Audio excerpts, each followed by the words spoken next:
Donc, bonsoir à tous, j'espère que vous allez bien. On se retrouve ce soir en compagnie de Rav Yeria Benchitrit. On est en direct sur Zoom et aussi sur le YouTube du Rav, le Rav Yeria Benchitrit, que je vous invite à aller rejoindre, en plus sur sa page aussi Facebook. Ce soir, j'ai vraiment l'honneur et le privilège de le recevoir sur la page La HRPT Histoire du Ravi, c'est une première. Et en plus de ça, je suis très honorée parce que grâce à lui, vraiment, j'ai pu réussir à mener une campagne par rapport au Covid-19 pour aider des gens, les familles les plus démunies, qui n'avaient pas les moyens pour être enterrés après les dossiers renseignés.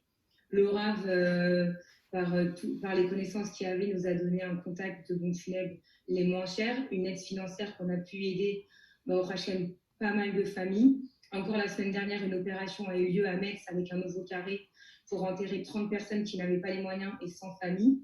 Et je pense que sans son soutien depuis le début, je n'aurais pas pu mener à bien cette mission. Et bien sûr, je remercie énormément les donateurs, les donatrices, tous les rabbinim et rabbinites qui me font confiance et qui, voilà, par leur billet et votre soutien dans cette dure épreuve, au Hachem, on l'a menée à bien et elle est terminée.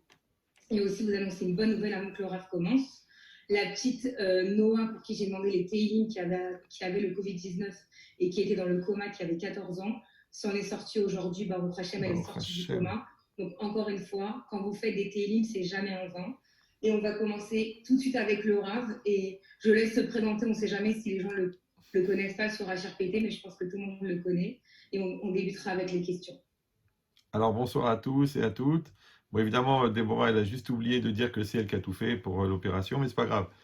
C'est Akshubokhu, il connaît son mérite. Voilà, maintenant, ce soir, a priori, c'est consacré au couple. Donc, ça va se passer que Déborah, elle va me poser des questions et moi, je vais essayer de répondre de manière le plus succincte possible. Maintenant, évidemment, comme on n'est pas dans un contexte de consultation de couple, on n'est pas dans un contexte, donc je vais dire un peu des généralités. Je ne veux pas, Chasvé Shalom, qu'on se serve de mes paroles pour faire du mal dans votre couple ou pour dire le Rav il a dit. Moi, je ne suis pas Moshe Rabbeinu, je ne suis pas le Rabbi de Lubavitch. D'accord? Donc, je vais dire des principes qui sont nécessaires à tous les couples. Et après, bien sûr, chacun devra faire la nuance de comment l'adapter à sa situation. Voilà, c'était juste un petit avertissement. Ok, alors Raph, si vous permettez, on commence avec la première question. Oui. On m'a écrit, est-ce que le conjoint idéal existe-t-il ou existe-t-elle? C'est la première question pour les couples. Très bien. Alors, le principe de... Déjà, c'est une question pour les célibataires, c'est pas une question pour les gens mariés. Parce que quand on est déjà marié, c'est un peu tard pour se poser la question. Mais disons, le principe du conjoint idéal, ça dépend un petit peu de la lecture qu'on a, de la vision qu'on a du mariage. Parce que quand on est dans une logique un petit peu hollywoodienne, où tout se passe bien, où tout est beau, sur des beaux décors, avec des belles musiques, alors là, évidemment, que si c'est ça, donc c'est les bisounours, donc malheureusement, ça va être difficile à trouver, parce qu'en fait, c'est plus partie du monde de l'illusion que du monde de la réalité. Par contre, si on parle du conjoint idéal dans la lecture de la Torah, c'est-à-dire de la personne qui va être ma moitié, qui va être mon complémentaire, qui va m'accompagner pour grandir, pour évoluer. Donc là, à ce moment-là, ça existe. Évidemment, ça existe. Après, la Gemara, elle parle de Zivug Rishon, Zivug Sheni, c'est-à-dire si quelqu'un a finalisé, on va dire, son parcours intellectuel et spirituel et psychologique à 100%, et à ce moment-là, et que son partenaire potentiel, elle a fait exactement le même travail, et que alors là, on peut faire que les deux moitiés de Neshamot qui ont été choisies au moment de la conception des parents, elle dit la Gemara, alors à ce moment-là, ils vont se rencontrer. Mais si il y a eu quelques interférences, ou alors des retards, ou alors que quelqu'un est un peu sorti de l'autoroute, et il y a un travail à faire, alors Akadosh Baruch Hu, il va trouver quelqu'un qui est adapté, complémentaire, dans le monde, pour qu'on puisse faire ce travail ensuite, et ça s'appelle Zivug Sheni. Maintenant, que ça soit le premier, entre guillemets, ou le deuxième, puisque nous, on a de toute façon en face de nous quelqu'un dont le seul défaut majeur est de nous ressembler. Donc les gens qui s'aiment, ils vont aimer les gens qui leur ressemblent. Les gens qui ne s'aiment pas, ou les gens qui ne veulent pas évoluer, ou les gens qui sont psychorigides, ou les gens qui n'ont pas maîtrisé leur Yetzirara, ou les gens qui ne sont pas rentrés dans l'école de la vie pour évoluer. Alors évidemment que l'autre, entre guillemets, va être un petit peu à contre-courant, puisque l'autre en face de moi, il me demande, en fin de compte, de donner le meilleur de moi-même. Mais il faut savoir que quand on se marie avec la personne et son Yetzer Hara. D'accord? Maintenant, si la personne, elle est elle-même en lutte, elle est capable de maîtriser son Yetzer Hara, donc ça va. Sinon, il va falloir faire un apprentissage personnel de lutte pour se construire et que la personne en face fasse le même travail pour qu'on puisse ensuite se rencontrer. Et à ce moment-là, effectivement, ça devient le partenaire idéal. D'accord. Alors, magnifique réponse, merci Rav. On entame la deuxième question. Comment savoir, alors peut-être c'est toujours un peu lié aussi aux célibataires, mais qui vont se marier, Ouais. comment savoir si on a fait le bon choix avec la bonne personne? D'accord. Alors, ça va être très difficile de vous résumer ça en 3 minutes. Si vous avez l'occasion, il y a un cours de Yeria Ben Chetrit qui s'appelle Le choix du partenaire et un autre qui s'appelle Topo sur le Shidour que vous pouvez trouver sur Internet et ça vaut la peine de les écouter, encore une fois, quand vous êtes célibataire. Mais l'idée de savoir si on est tombé sur la bonne personne, alors ça dépend si on parle dans l'absolu ou dans le relatif. Dans l'absolu, de toute façon, ça ne veut rien dire parce qu'on ne le saura jamais. D'accord? Une fois, une femme, elle m'a téléphoné, elle m'a dit, Rabben Chetrit, voilà, je voudrais savoir si j'ai épousé la bonne personne. Je lui ai dit, mais vous êtes marié depuis une semaine? Elle m'a dit, non, depuis 22 ans. Et j'ai 9 enfants. Je lui ai dit, écoutez, c'est un petit peu tard pour se poser la question. Le Khatam Sofer, il dit que quand on est passé sous la roupa, ça veut dire que quelque part, c'est déjà Mina Shamaim nécessaire qu'on soit ensemble. La plus forte raison, c'est un bébé, parce que je vous il ne va pas envoyer une Neshama dans le monde à des gens qui ne sont pas faits l'un pour l'autre. Maintenant, ça, c'est après le mariage. Maintenant, avant le mariage, eh ben, vous écouterez le cours, mais en gros, c'est qu'on doit faire on doit faire un effort, on doit faire un process. Ben, la première étape, eh ben, c'est qu'on doit essayer de bien connaître la personne, d'accord? Ensuite, deuxième étape, on doit ouvrir son cœur pour voir si on a des sentiments. Et troisième étape, on va laisser un petit vide comme ça, un blanc de 3-4 jours, où on va prier toutes les prières de son cœur à Hachem pour qu'il nous donne un signe que si c'est bien ou si c'est pas bien, que si ça se passe bien, que d'un seul coup il me pique une colère, ou que la fille, elle me dit qu'en fin de compte, elle a passé 3 séjours dans un asile psychiatrique, d'accord? Ou je trouve du tranxène dans son sac à main. Donc Hachem, il va envoyer un signe. Mais c'est les 3 étapes. 1, je suis rassuré intellectuellement. 2, je vérifie qu'au niveau des sentiments, ça fonctionne. 3, que j'ai laissé la part d'Hachem de me montrer le bon chemin. Maintenant, pourquoi je répète lourdement? Parce que les 3 quarts des gens font l'inverse. D'abord, ils tombent amoureux. Après, ils apprennent à connaître la personne. Ouais. Et là, ils commencent à être déçus, à être stressés, à être en mal-être. Oui, j'ai vu, il est comme ça. Une femme, elle m'a dit, j'ai découvert le véritable visage de mon mari. Je dis, pourquoi vous avez épousé Fantomas? D'accord? Non, c'est qu'il faut être dans l'ordre. D'abord, je dois connaître la personne, d'accord? C'est-à-dire la sonder, voir comment elle fonctionne, comment je la ressens, comment je la comprends, est-ce qu'elle comprend quand je parle, est-ce que je suis à l'aise avec elle, est-ce que je suis fier de marcher à côté de lui, est-ce que je suis fier de marcher à côté d'elle, comment ça fonctionne dans sa famille, qui elle est, comment ça marche, ça prend pas des années, hein. Ça prend à peu près 5-6 rencontres. Et après, j'ouvre à ce moment-là, j'ouvre les sentiments, encore une fois, parce que le problème, c'est que quand on enlève les sentiments trop tôt, le fait d'être amoureux va arrondir les angles. Du coup, je vais plus voir les défauts, et après, je les découvre plus tard. C'est mauvais. Donc, on fait dans l'ordre. D'abord, entre guillemets, si c'est une jeune fille, c'est d'abord la maman qui va au shidour, d'accord? C'est-à-dire, c'est la partie de la jeune fille qui est la conscience, qui est la jeune, qui à la limite, qui va aller rencontrer quelqu'un pour sa sœur ou pour une copine.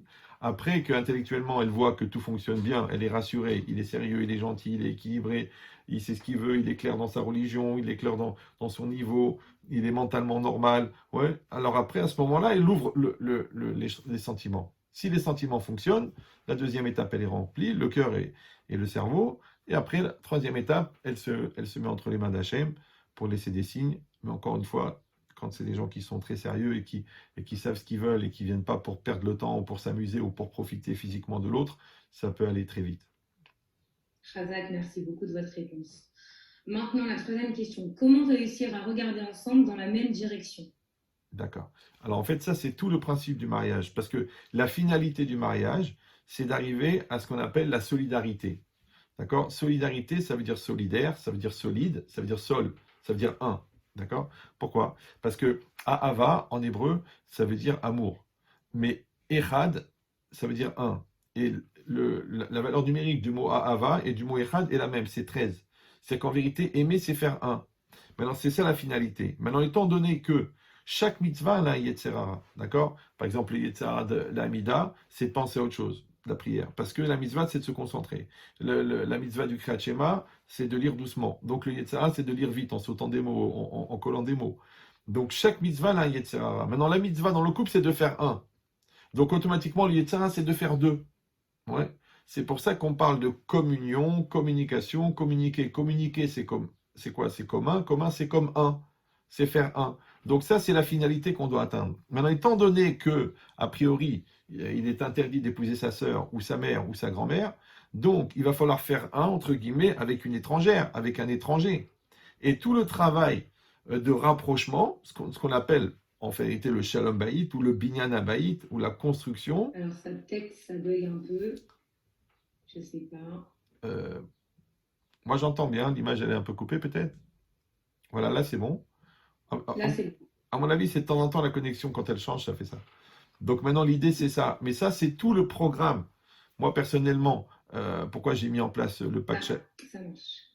pourquoi j'ai mis en place le pack Shalom Bayit, d'accord, et je le propose à des célibataires, enfin à des fiancés et à des gens mariés depuis 10 ans, depuis 15 ans, depuis 20 ans, parce qu'en fin de compte, il faut faire Vous rentrer dans... m'entendez? Oui, je vous entends très bien. Il faut faire rentrer dans la tête des gens que le couple, c'est un travail. Vous avez du son là? Allez-y, là, on vous entend.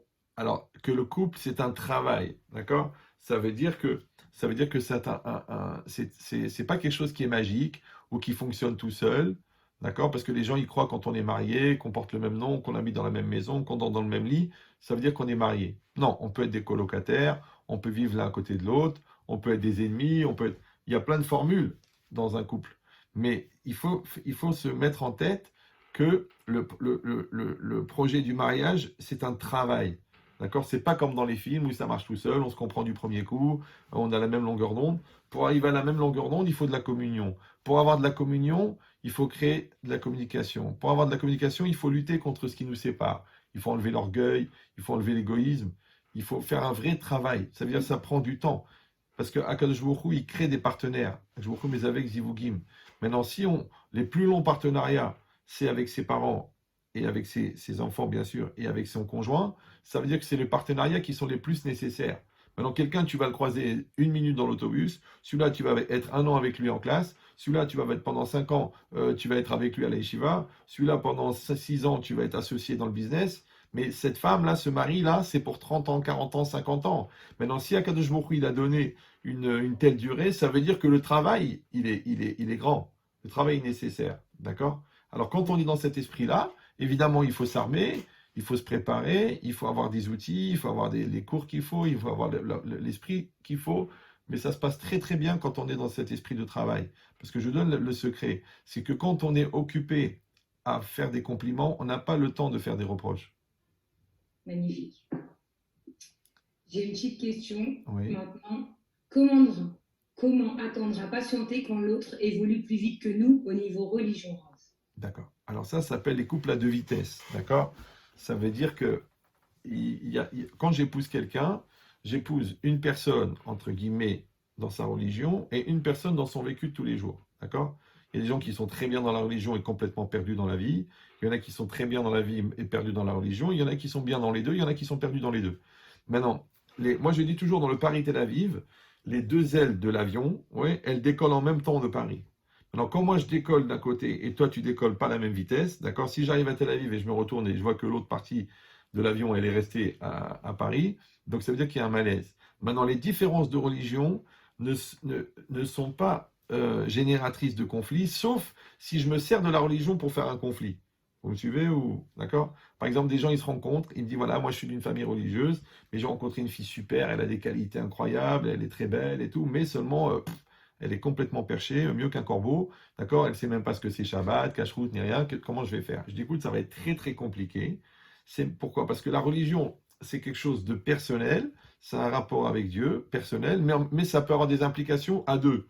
D'accord? Parce que si la fille, elle ne veut pas faire Nida, ben, ça va être compliqué d'être avec elle. Si le gars, il amène la pizza Hut à la maison avec les petits lardons, ça va être compliqué de manger cachère. S'il prend son téléphone Shabbat, ça va être difficile. Maintenant, si quelqu'un va dire, bon, tu sais, nous, on est très libre, chacun sa vie, mais c'est impossible. Premièrement, parce que c'est ce qui nous diffère qui va être les futures causes de conflit.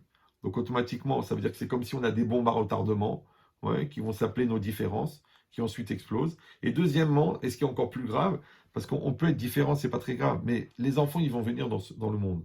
les enfants, ils vont avoir devant eux le père et la mère. Et le père et la mère, c'est les repères. Maintenant, il n'y a pas plus compliqué pour un enfant d'avoir des repères qui sont contradictoires.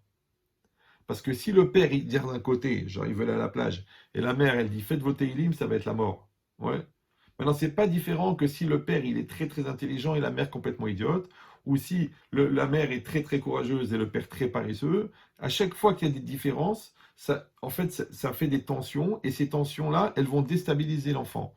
Maintenant, on est obligé, en tant qu'homme, en tant que femme, à réfléchir aussi à notre rôle d'époux et aussi d'épouse, et aussi à notre rôle de parent. Parce que les enfants, ils vont venir de nous. C'est pour ça que là-bas, le Rashi, quand il explique, quand il dit que, quand c'est marqué dans le Passouk, que Alken Yazov Ish et Aviv et Imo, c'est pourquoi un homme quittera son père et sa mère. Vedavak Beishto, il collera avec sa femme. Veiyu les Basar Echad, ils formeront une seule chair. Donc on a l'impression que la Torah nous a donné un petit peu le process. Ben d'abord, tu quittes ton père et ta mère, ça veut dire que en tant que célibataire, tu sors du giron de tes parents. Vedavak Beishto, ben, tu colles avec ta femme, ça veut dire que tu vas faire tout le travail de Shalom Bayit pour faire une unité entre vous. Veiyu les Basar Echad, ils formeront une seule chair. Bon, ça a l'air de dire que la Torah, elle veut dire pudiquement qu'on va avoir des relations. Non, Rachid là-bas, il parle pas des relations entre l'homme et la femme, euh, euh, il dit à Vlad, Notsar Mishnehem, le bébé va être conçu par les deux, Vesham Besaram Naase Achat. Et là-bas, leur chair fera un. C'est-à-dire que dans l'enfant, la chair du père et de la mère vont faire un. D'accord? Parce que la semence de l'homme et la semence de la femme, ils vont se mélanger. Donc, les caractéristiques physiques, spirituelles et psychologiques du père et de la mère vont se mélanger pour donner l'enfant, qui va être un mélange des deux. Mais le problème, c'est que l'harmonie qui existe à l'intérieur des éléments qui viennent du père et de la mère chez l'enfant, elle dépend de l'harmonie qui existe entre le père et la mère. Je ne sais pas si vous me voyez. Et c'est très très grave. Je ne veux pas vous faire peur, mais la Gemara, elle dit que si un homme, par exemple, dans sa tête, il veut divorcer de sa femme, mais qui va quand même avec elle, ouais, et ben les enfants qui vont naître, ils vont divorcer de la Torah, ils vont se séparer de la Torah. Ça veut dire qu'il y a un lien direct entre ce qui se passe dans la tête du mari et la tête de la femme au moment de la conception et dans le contexte de la conception, et ce qui va se passer dans la tête de l'enfant. Donc on a une chance extraordinaire de pouvoir, entre guillemets, anticiper et armer nos enfants au niveau de l'inné, avant la naissance, par rapport à ce qu'on va introduire à l'intérieur de notre pensée. Et notre pensée, en vérité, c'est elle le constituant majeur de notre semence, il dit le Ramban dans Da'at HaKdusha. Donc automatiquement, on a la possibilité de faire gagner 10 ans, 15 ans, 20 ans de travail personnel à nos enfants. Alors ça serait dommage de le gaspiller pour des enfantillages elle m'a mal parlé, manque de respect, lui il dit n'importe quoi, de toute façon il me saoule, il me prend la tête. D'accord? Ça veut dire il faudrait un petit peu, si c'est possible, que les parents soient des adultes. Mais vous avez bien compris qu'on ne va pas devenir un adulte juste au moment où on va concevoir l'enfant. Il faut l'être un petit peu avant. Ouais? Et même si c'est possible, d'être même avant de se marier. Donc je suis un adulte qui se marie, je suis un parent, un couple qui se construit en tant qu'adulte, et je suis un homme et une femme qui conçoivent un enfant en tant qu'adulte. Alors si Dieu veut, quand les parents sont des adultes, en général, les enfants sont des enfants. Maintenant, tous les parents qui se plaignent d'avoir des enfants qui sont odieux et qui manquent de respect, souvent, les enfants on la route pas, c'est parce que les parents sont laxistes. Ça veut dire que quand les parents font l'enfant, les enfants font le parent. On a bien compris. Merci beaucoup, Raph, pour cette réponse. Maintenant, on va passer à une question, mais c'est marrant parce que j'ai deux questions qui s'assemblent. Et je vais vous faire première et deuxième. Ça dépend de l'argent dans le couple. Ouais. La dépendance financière dans le couple, la première. Et la deuxième, l'argent a pris énormément d'importance sur notre couple. Oui. Alors, Donc, deux questions. Bien sûr. Mais qui rassemblent le même thème, entre guillemets, de l'argent. Bien sûr. Alors, le problème de l'argent, d'accord? Vous savez, en hébreu, kesef, ça veut dire l'argent. Et kisouf, ça veut dire la honte. Ça veut dire que l'argent, s'il est un moyen, alors il n'y a pas de problème. Ça va amener que du bonheur. Mais si le moyen, c'est un but, alors là, ça va être très, très problématique et ça va même créer des séparations. Maintenant, quand on parle de la dépendance ou de l'indépendance, si on est marié dans un esprit de communauté, d'accord? Comme dans l'esprit de non-juif, quand on est marié sous le régime de la communauté, ça veut dire que, par exemple, si on achète une maison, la maison, elle est au 2. Ah, tu dis, ouais, mais c'est moi qui a payé les crédits. Le mari va dire, ouais, mais le crédit, il a été prélevé de mon compte. Il dit, ok, mais moi, quand je me suis occupé des enfants, eh ben, t'as pas eu besoin de prendre une bonne. Quand j'ai fait le manger, t'as pas eu besoin de prendre une cuisinière. Donc, on l'a fait ensemble, cette maison, entre guillemets, avec moi, la partie que j'ai fait, toi, la partie que tu as fait. Maintenant, les gens qui sont dans une logique comme ça d'indépendance, genre j'ai mon salaire, j'ai mon compte, moi je pense qu'un jour, eh ben, ils ont une chambre à part, et puis après ils ont des autres loisirs, et puis après ils ont des autres amis, puis après ils disent, bon tu sais quoi, on n'a plus tellement grand-chose en commun. D'accord? Maintenant, je ne parle pas des extrêmes, des gens qui vont utiliser l'argent pour manipuler l'autre. Ça vient de maintenir l'autre dans une logique de dépendance. Je ne Ouais. sais pas si on nous entend, je pense que Oui, oui, là on entend très bien. là, Ça veut dire quoi? là, c'est bon. J'ai quand même une petite question, je ne sais pas si vous m'entendez. Oui, je vous entends, oui. Oui. La question elle était quand même plus posée quand la femme ne travaille pas et que c'est le mari en fait qui amène la parnassa, D'accord. mais qu'à un moment donné dans sa vie, bah, l'argent ça a pris le dessus et qu'il la coupe de tout. C'est-à-dire que même 20 euros, il ne lui donne pas. D'accord. Bon, encore une fois, moi je parle dans un contexte où Bien sûr. on est des gens normaux, d'accord? Et pourquoi la Gemara elle insiste tellement qu'en fait la parnassa vient du mari, mais la bracha du mari elle vient de la femme, d'accord? C'est-à-dire que quand un homme comprend qu'on est en fusion et qu'on fonctionne les deux, et qu'en fait, l'homme et la femme c'est une seule neshama, mais distribuée dans deux corps. Donc tout le travail c'est de faire que les deux soient ensemble. Pour ça que la Gemara elle dit Amar Rabbi Hanilai, Kol Aish Asharoui Bloisha Sharoui lo bracha. Un homme qui n'a pas de femme n'a pas de bracha. D'accord? Il n'y a pas de bénédiction. Alors le Maharal il dit mais je comprends pas. Le mot Zahar qui veut dire l'homme, ouais, c'est la même valeur numérique que le mot bracha qui veut dire la bénédiction. Donc la bracha elle vient du mari. Il dit oui, la bracha vient du mari, mais le réceptacle de la bracha c'est la femme. Ça veut dire que quand Hachem il a décidé qu'il va donner 500 000 euros au mari, ouais, il va le faire passer par la bracha de la femme. Pourquoi? Pour que l'homme fasse du kavod à la femme pour pouvoir recevoir. C'est-à-dire qu'un homme, il a tout intérêt à gâter sa femme pour avoir la bracha dans sa maison. Par contre, quand il l'étouffe et qu'il la stresse, pitom, il s'étonne que le client ne signe pas, que la maison ne se vend pas, que le business ne marche pas, parce qu'en fait, l'argent vient du mari, mais la bracha vient de la femme. D'accord? Maintenant, les gens qui n'ont pas l'intelligence de comprendre ça, ok, à ce moment-là, on va être obligé de fonctionner avec une logique d'indépendance, évidemment. Ouais, c'est-à-dire, si la femme, elle tombe, chas shalom, sur un radin ou sur quelqu'un qui a été référencé numéro 1 sur barredefer.fr, d'accord? Donc celui-là, ça va être difficile de fonctionner avec et elle ne peut pas tomber dans une logique de dépendance, ouais. Donc elle va être obligée d'avoir fait des études et de trouver un système et d'avoir ses petits revenus et tout. Mais encore une fois, si un homme, il prend le recul et il réfléchit bien, et une femme, elle comprend, en vérité, que les deux, ils fonctionnent ensemble. C'est-à-dire qu'un homme, il va gagner de l'argent, c'est vrai, mais quand il va gâter sa femme, il va en gagner encore plus. Donc s'il est malin, il va le faire, d'accord? Le contraire aussi, la femme, c'est pas une dépendance de sa femme, parce que si Dieu veut, elle a un mari généreux, mais si le mari se sert de l'argent comme une pression, donc c'est à elle de réfléchir comment elle va trouver un autre mode de fonctionnement. Donc, si vous voulez, non, parce que même d'après les lois des Rabbanan, ouais, l'homme doit nourrir sa femme, doit vêtir sa femme, doit lui donner la satisfaction. Mais toutes les autres dépenses, à part ça, eh ben, c'est comme un espèce de contrat tacite, d'accord? Comme si elle est malade, eh ben, il lui trouve un médecin, que si elle ne peut pas la truquer, il la soutient, comme elle le soutient. Donc on est dans une logique de solidarité. Ouais. Mais les cas extrêmes, comme vous parlez, où la personne, elle veut pas lâcher 20 euros ou quoi que ce soit, alors c'est obligé d'avoir une vraie discussion, de poser les choses. Et puis, et vraiment, si on est dans un système de psychorigidité bloqué, eh ben d'imaginer d'autres systèmes de ressources au niveau personnel pour la femme. Parce qu'après, encore une fois, si on se sert de l'argent pour manipuler l'autre, c'est très grave. Et si on se sert pas de l'argent, mais qu'on est juste radin, ouais, alors il faut savoir que la radinerie, elle bloque la bracha. Donc si lui, il veut bloquer sa bracha parce qu'il croit qu'en économisant 23 euros, il va devenir riche, ouais. J'avais un cas comme ça de Shalom Bayit, où le gars, il était très radin, et la femme, elle avait une bracha de malade. Ouais, et quand il lui a dit, bon, bah écoute, alors si c'est comme ça, bah tu fais tes business et moi je fais mes business. Mais la femme, elle a gagné 10 millions d'euros en 2 ans.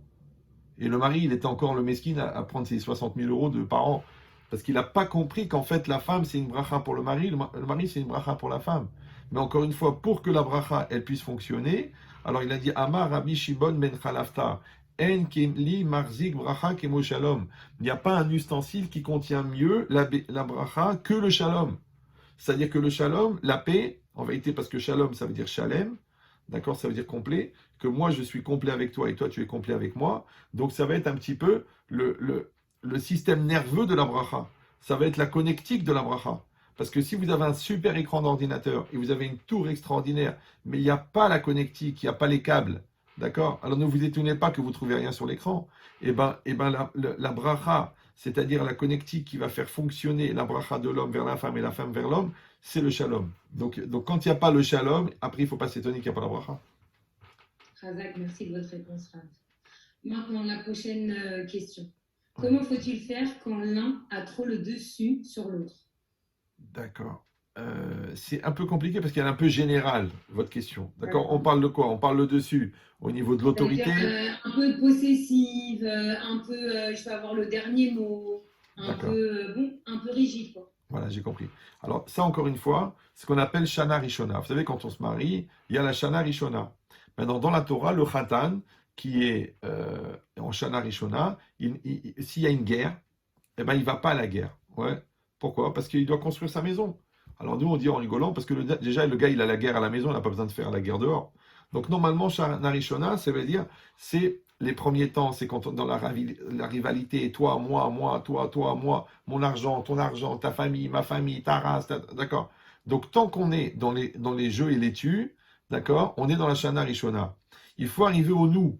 Le nous, c'est la communion. D'accord? Comme on a dit que le projet, la finalité du couple, c'est d'arriver à la communion. Maintenant, quand on est dans une logique comme ça, où il y en a un qui est plus fort que l'autre ou qui va être plus fort que l'autre, ça veut dire qu'on est encore dans un rapport de rivalité, dans un rapport de guerre, dans un rapport de qui c'est quel dernier mot. Ça veut dire qu'en vérité, on est encore dans la Shana Rishona. Vous me suivez ou non? Maintenant, je ne vais pas vous mentir que j'ai vu beaucoup de gens qui ont 15 ans de mariage et qui sont encore dans la Shana Rishona. Ça veut dire qu'ils n'ont pas compris que tout le projet du couple, c'est d'arriver à la communion. D'accord? Maintenant, le problème, c'est que le nous, ouais, c'est ni c'est ni toi ni moi. Alors je traduis, c'est-à-dire que ce qui nous sépare en fin de compte, c'est ce qu'on appelle l'amour propre. D'accord? Moi, j'ai mon amour propre, je m'aime. Toi, tu t'aimes. D'accord? Mais nous, on veut s'aimer. Maintenant, pour créer le nous, ouais, alors il y a une phrase de Ben Chetrit qui est très répandue. Il a dit que, en fait, la seule manière de créer un amour commun, c'est de tuer deux amours propres. Ça veut dire qu'est-ce que je suis prêt à sacrifier? Est-ce que je suis prêt à enlever de ma gava? Est-ce que je suis prêt à enlever de ma radinerie? Est-ce que je suis prêt à enlever de ma bêtise? Est-ce que je suis prêt à enlever de mon ignorance? Est-ce que je suis prêt à enlever par rapport dans ma différence dans la religion? Donc en fin de compte, c'est le renoncement. Pourquoi? Parce que le mot korban en hébreu, il veut dire sacrifice.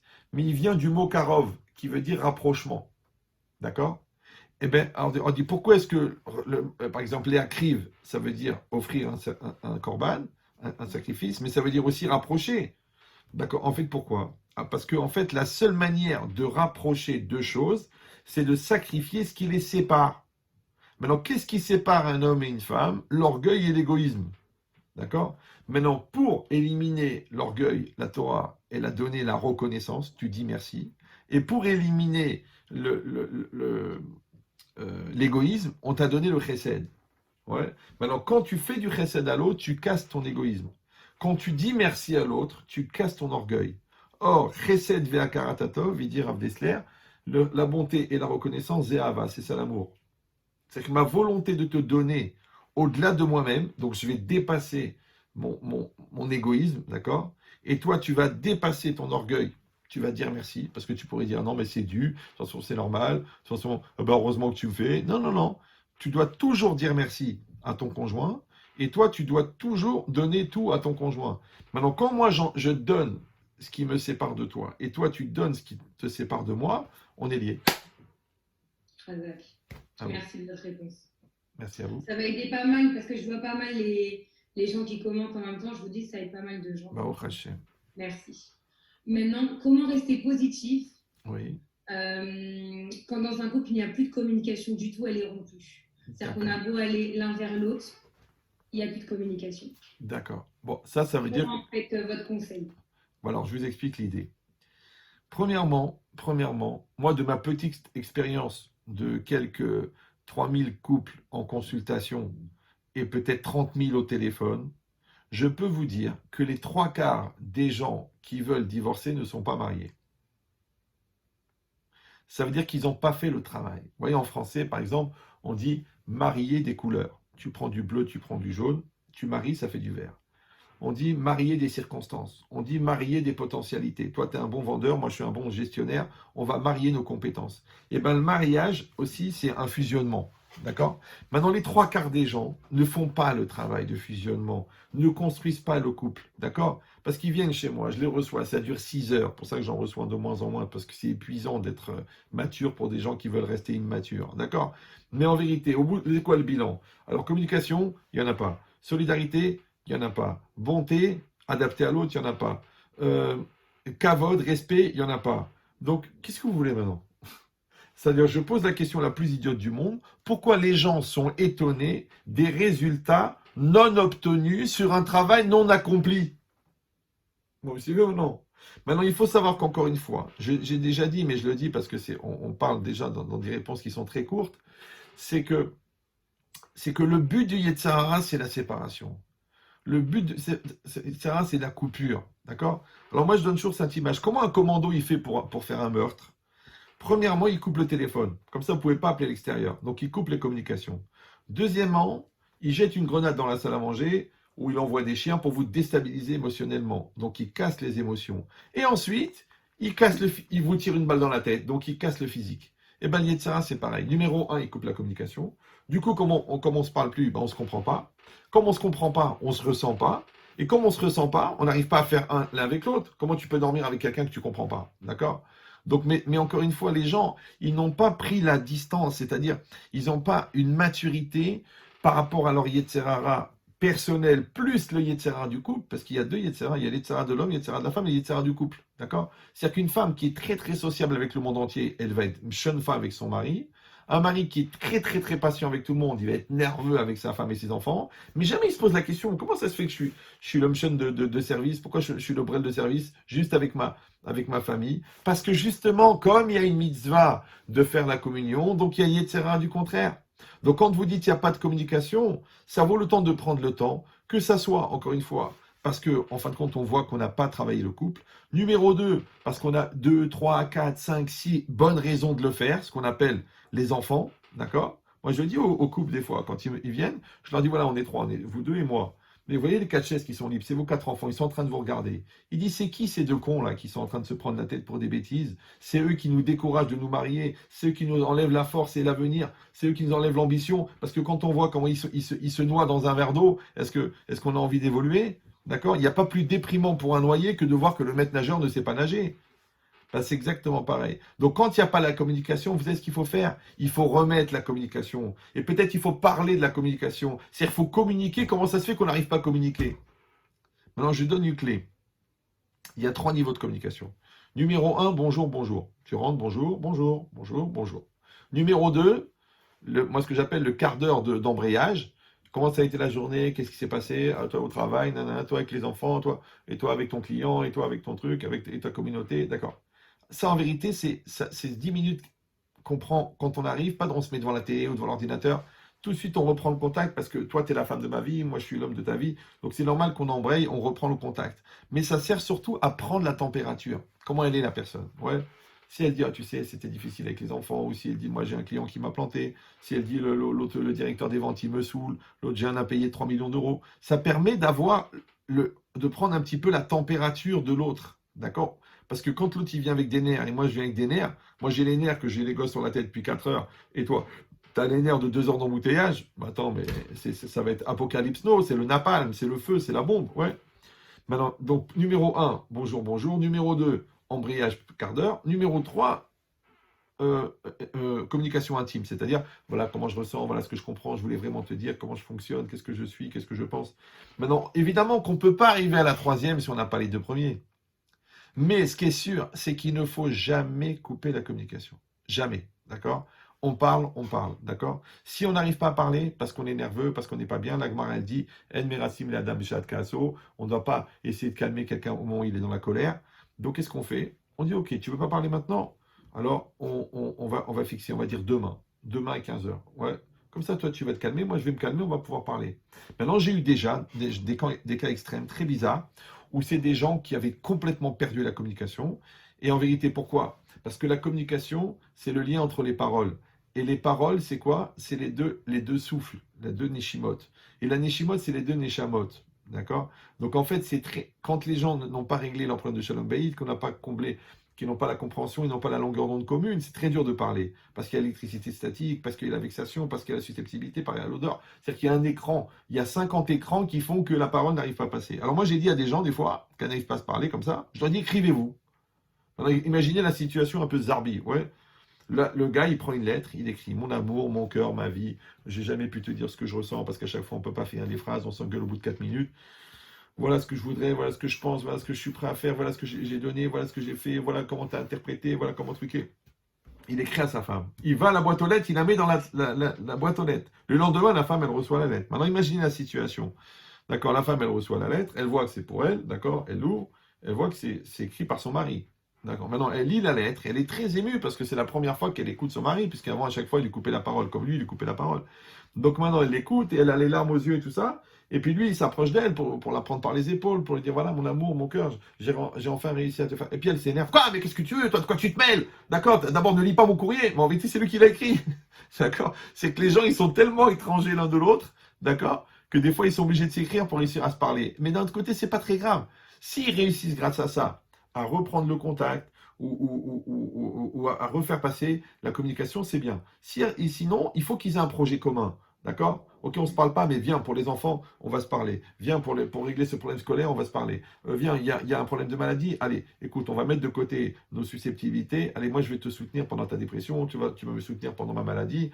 Ou les deux, on va s'occuper du deuil de la grand-mère ou du père. D'accord? C'est-à-dire qu'on fabrique entre guillemets, de la solidarité artificielle où on est obligé de parler et cette communication artificielle, elle peut recréer les ponts de la communication.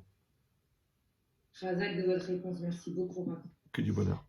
Alors, une autre petite question. Comment ne pas laisser s'installer la routine dans le couple? D'accord. Alors, c'est très simple. La routine, c'est le contraire de Hadash. D'accord? Hadash, ça veut dire le renouveau.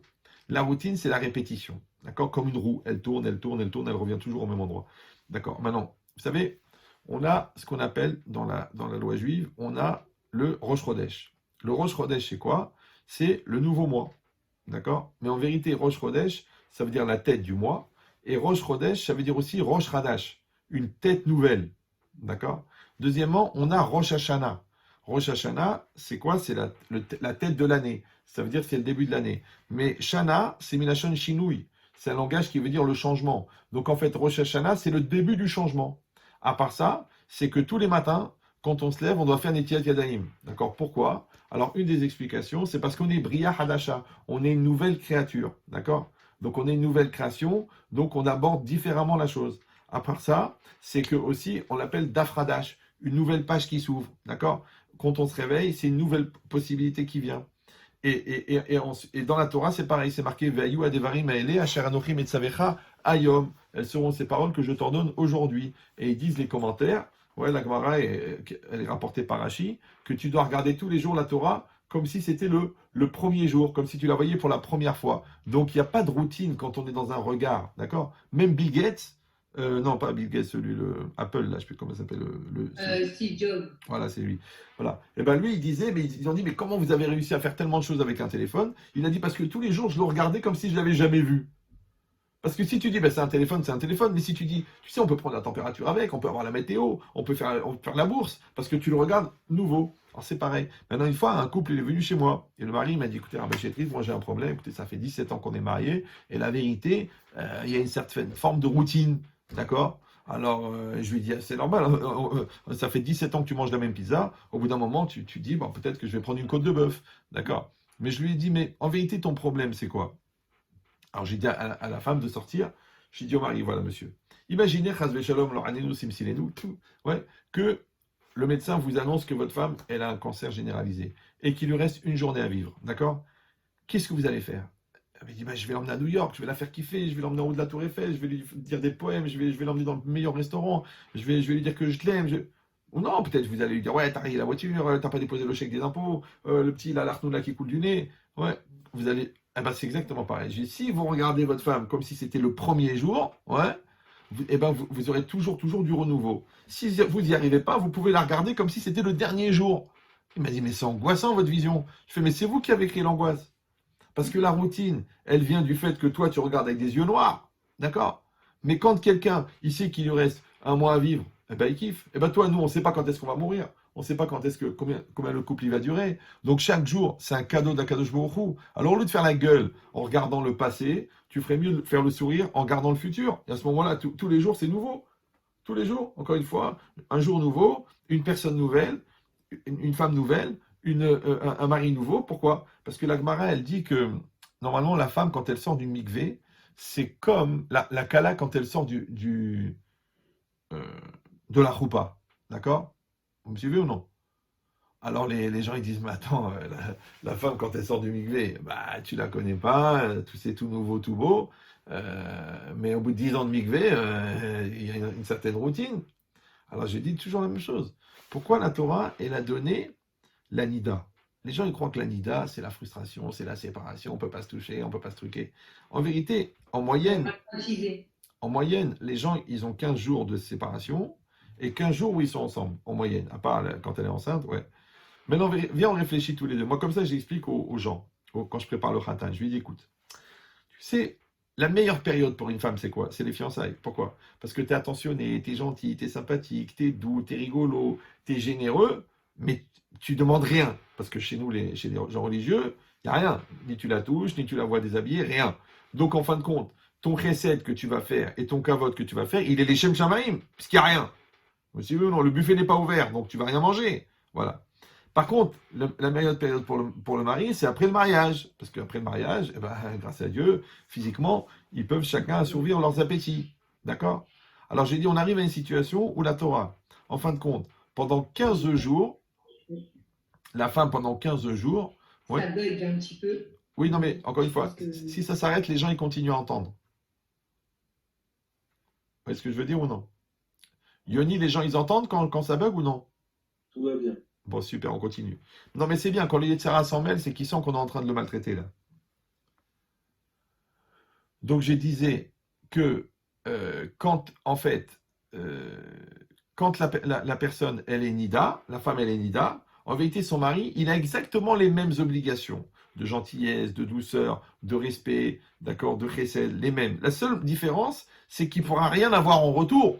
Puisqu'ils n'ont pas le droit de dormir ensemble, ils n'ont pas le droit de se toucher, ils n'ont pas le droit de faire des bisous, ils n'ont même pas le droit de s'asseoir ensemble sur un canapé si ça fait bouger, ils ne peuvent pas se passer un bébé, se passer un objet, ils ne peuvent pas l'avoir déshabillé, ils ne peuvent même pas voir ses sous-vêtements accrochés dans la salle de bain. Ouais. Ça veut dire que la Torah, elle a dit, la femme n'a plus de corps pendant la nida. Pourquoi? C'est justement pour que son mari comprenne qu'elle n'est pas qu'un corps. J'ai compris. Maintenant, moi, je vous donne un secret. Vous savez, chez les goïms, c'est très répandu. La femme, elle s'appelle l'objet du désir. Maintenant, si vous approfondissez un petit peu, vous réfléchissez. Si on dit que la femme, c'est l'objet, ça veut dire que l'homme, c'est la personne. C'est-à-dire que dans le rapport entre l'homme et la femme, l'homme, c'est une personne et la femme, c'est un objet. Maintenant, l'esprit, il est tellement tordu dans la société d'aujourd'hui que la femme, elle kiffe d'être un objet. Ils ont créé la mode sexy, la sensualité, les décolletés plongeants. Tout ça, c'est pour quoi faire? Pour que la femme, elle se sente bien d'être l'objet du mari, d'accord? Ou de l'homme en général. Mais la femme, elle ne veut pas que l'homme et la femme ils soient objet et personne. Il veut deux personnes. Maintenant, c'est vrai qu'il y a du physique, et c'est très important dans la Torah, l'intimité, d'accord? Mais l'intimité, c'est une finalité. C'est-à-dire qu'on fait un dans l'esprit, on se comprend. C'est pour ça que c'est très, très important de communiquer et d'échanger avant d'avoir une relation. On fait un dans le cœur, on se ressent, et c'est normal, parce que comme on fait un dans la tête, alors on se rapproche et on fait un dans le cœur. Et ensuite, on va finaliser physiquement ce qu'on a reçu au niveau intellectuel et émotionnel. Mais si chas v'shalom, on ne se parle pas, on ne se comprend pas, à la limite on ne se supporte pas, et on dort ensemble parce qu'on veut utiliser le corps de l'autre pour se faire plaisir, mais c'est très grave, c'est presque un peu animal. Alors il faut savoir une chose, c'est que la personne, elle est infinie, mais la matière, elle est finie. Donc si toi, tu rentres dans la culture profane, de croire que ta femme ou ton mari, c'est un objet, donc il est fini. Donc comme il est fini, tu vas arriver dans la routine. Mais si toi, tu regardes l'autre comme une personne, comme une neshama, et qu'elle évolue tout le temps, parce que pendant toutes les discussions que vous avez eues pendant la période de Nida, eh ben tu vas rencontrer une nouvelle femme au moment du mikvé, d'accord? Et toi, tu vas rencontrer un nouveau mari. Donc tous les mois, il va y avoir un renouveau. Donc il n'y a pas de routine. Donc la routine, elle existe seulement pour les gens qui regardent l'autre comme un objet. D'accord. Rav, merci beaucoup pour vos réponses. Je vais juste rassurer les personnes qui nous écoutent à travers votre réseau et le mien. Ouais. On répondra aux questions que vous posez dans quelques minutes. J'ai juste 4 petites questions, mais qui vont ensemble pour finir. Et après, on sera bon. Rav, je ne vais pas vous mentir, on rentre un peu dans le côté houleux. Houleux. Houleux. D'accord, mais pas Les polémique. parents se mêlent de tout Oui. dans notre couple. Ouais. Il ou elle ne prend pas position devant ses parents, qui D'accord. sont constamment présents chez nous et D'accord. se mêlent de notre vie de couple. Ouais. On me critique ouvertement à table. Il ou elle ne prend pas position. D'accord. Alors, je vous explique. Ça, malheureusement, c'est un problème qui est répandu. D'accord? C'est un syndrome qui s'appelle la belle-mère. Non, je rigole. Non, ça veut dire quoi? Vous savez que Adam Arishon n'a pas eu de belle-mère. Mais on sait qu'il a vécu longtemps. Donc, vous ferez des calculs. Donc, maintenant, c'est quoi l'idée? L'idée, c'est que, encore une fois, un homme, une femme, ils ont un problème. C'est qu'ils ont été pendant 20 ans, 21 ans, 22 ans, 23 ans chez leurs parents. D'accord? Après, ils passent dans une autre situation qui s'appelle la situation couple. Maintenant, quand c'est marqué dans la Torah, Alken Yaazov Ish et Aviv et Imo, c'est alors qu'un homme quittera, et le mot c'est abandonnera son père et sa mère. D'accord? Ça ne veut pas dire qu'il faut les jeter à la rue ou ne plus leur parler, mais ça veut dire que quelque part on va couper le cordon ombilical. Maintenant, on n'est pas obligé, comme je vois certains cinglés qui disent écoute, tes parents n'existent plus, mes parents n'existent plus, on va aller vivre en Turquie, dans un village, il n'y a plus de famille, il n'y a plus rien. Ou des gens qui veulent tellement être possessifs sur leur conjoint, sur leur femme ou sur leur mari, qu'ils lui interdisent de parler à la famille, ils trouvent des prétextes pour s'engueuler avec la famille, comme ça ils ne sont pas obligés de subir les beaux-parents. Il faut savoir que le respect des parents est minatora, le respect des beaux-parents est midera banane. D'accord? C'est une mitzvah de respecter les beaux-parents. Maintenant, encore une fois, comment ça se fait que les parents, ils rentrent dans notre vie, d'accord?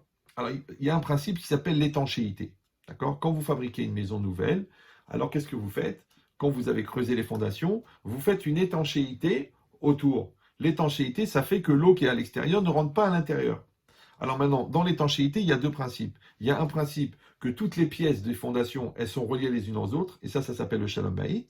Et deuxièmement, c'est que le couple, il est prioritaire sur la famille. C'est-à-dire que d'après la halakha, le shalom bayit, il passe avant le respect des parents. Maintenant, malheureusement, il y a beaucoup de gens qui ne le savent pas.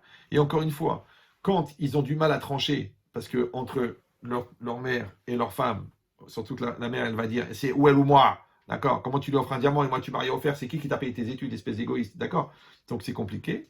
Après, quand il y a des parents qui sont ouvertement interventionnistes, qui sont ouvertement, qui rentrent dans la vie, ouvertement, genre quand est-ce que tu vas au mikvé, pourquoi tu ranges la maison comme ça, c'est pas le manger qu'il aime mon fils, d'accord? Donc ça c'est très compliqué, mais ça il faut voir au cas par cas avec un rave intelligent et équilibré, d'accord? Mais sinon la généralité c'est que il faut que quand ils se rendent compte comme ça, qu'ils mettent en concurrence leurs parents avec leur couple, ils ne doivent pas se dire ah ben qu'est-ce que tu veux que je te dise, c'est mes parents. Non, ils doivent se demander, ça veut dire que notre couple il n'est pas solide. Notre couple, il n'est pas fort. Notre couple n'est pas solidaire. Parce que je rappelle aussi cette phrase de Ben Chetrit. Ouais, notez-la, écrivez-la sur un papier, écrivez-la sur un mur, tatouez-la dans le dos de votre femme. Tiens, retourne-moi, chérie, il faut que je réfléchisse. C'est que le degré de pénétration des agressions extérieures dépend du vide intérieur. De la même manière que si je suis vide intérieurement, quand quelqu'un m'agresse, ça me détruit dedans, parce que je suis vide. De la même manière, si dans mon couple, il y a du vide, c'est pour ça que je vous donne cette image. Vous voyez l'image là? D'accord? Quand les deux mains, elles sont comme ça, on peut mettre quelque chose au milieu. Mais quand les deux mains, elles sont comme ça, bien serrées, bien serrées, on ne peut pas mettre quelque chose. Donc au lieu de dire, tes parents, ils se mêlent de tout, il faut dire, dis-moi mon amour, est-ce que tu penses qu'on est en communion? Est-ce que tu penses qu'on est solidaire? D'accord? Et quand tu veux faire quelque chose avec tes parents, bah, tu me demandes d'abord. Moi, je te demande d'abord aussi pour toi par rapport à mes parents. Maintenant, si c'est des parents intelligents, ouais, ils doivent laisser les enfants se démerder. Si c'est des parents idiots, donc il va intervenir dans le couple, ou pire, ils vont s'instaurer dans le couple, ou alors ils vont vivre carrément avec le couple. Moi, j'ai eu plein de cas de shalom bayit, parce que les gens, au début, n'avaient pas de quoi vivre, ils ont été habités chez les parents, ou les beaux-parents. Ouais, mais je te dis pas, c'était un massacre. Parce qu'un couple, il a besoin d'être dans une maison, il a besoin de se rencontrer, il a besoin de danser, il a besoin de rigoler, il a besoin de se faire de bisous, mais il a besoin de s'engueuler aussi. Il a besoin de se confronter. Mais quand tu peux rien faire parce que tout est artificiel, parce qu'on est pris les deux dans une chambre sans pouvoir parler fort parce qu'il y a la grand-mère à côté, donc on n'a pas les outils pour pouvoir s'épanouir. Donc encore une fois, a priori, il faut se centrer sur la solidarité, c'est-à-dire construire notre couple pour qu'il n'y ait pas de pénétration extérieure. A posteriori, c'est-à-dire que si on a des parents qui sont interventionnistes et tout ça, eh ben, il faut recadrer. C'est-à-dire que des fois, c'est une confrontation. Parce que des fois, par exemple, on est encore un jeune homme ou quoi, et on a du mal à se confronter. On a un papa qui est très autoritaire ou une maman qui a une très grosse bouche, d'accord? On a du mal. Et ben peut-être ça va être le moment. Ça veut dire que le fait de prendre parti pour sa femme ou pour son mari, c'est pas une question de se désolidariser. C'est qu'entre guillemets, comme elle dit la Guémara, elle dit mais en fin de compte les parents c'est le passé et le conjoint c'est l'avenir. Donc maintenant toi tu dois décider vers d'où tu dois aller. Maintenant les parents intelligents normalement quand le fils il vient se plaindre de sa femme, il dit je ne parle pas de ta femme. Ouais, c'est une sadéquette. Et pareil pour les parents de la fille, ils vont dire va t'arranger avec ton mari. C'est lui ton mari, tu t'arranges avec lui. Ça c'est les parents intelligents. Les parents bêtes qui vont dire écoute il est tordu, il est bête, il est idiot, qui vont bourrer la tête de la fille ou du mari ou quoi, qu'à chaque fois qu'elle passe 2 heures chez ses parents, elle revient, elle est remontée à bloc et tout, ça c'est des parents qui emmènent la zizanie, d'accord? Donc ça, ils sont dangereux. Après, c'est encore une fois un problème de solidarité, parce que si le couple développe la solidarité, ils vont apprendre à se préserver des dangers extérieurs, et parfois même des dangers intérieurs. Mais ça, encore une fois, il faut que le couple il soit prioritaire. C'est pour ça que si on fait une espèce de hiérarchie des priorités, ça c'est aussi un exercice que je donne dans le Pâques Shalom Bayit, c'est-à-dire que l'homme, il prend une feuille, il marque toutes ses priorités.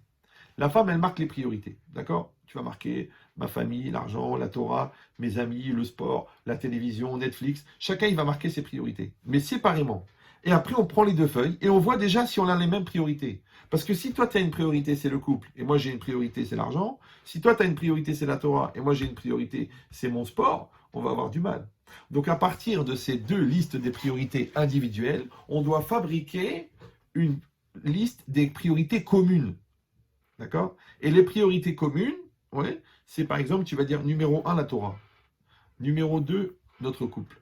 Numéro 3, nos enfants. Numéro 4, notre famille. Numéro 5, nos amis. Numéro 6, nos... Alors, à quoi ça sert de faire ça?